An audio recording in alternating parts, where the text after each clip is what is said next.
guys, ito yung sasakyan ko. So pakita ko sa inyo yung loob ng sasakyan ko.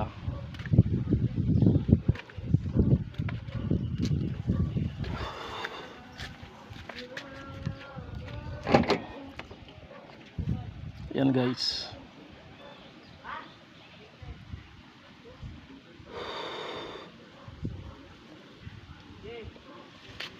Yan sasakyan ko. Yan ang laman nito. Yan. ID ng anak ko yan.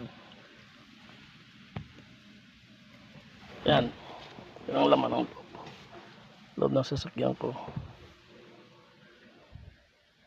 Pabango ko, sabon, may tubig, may unan.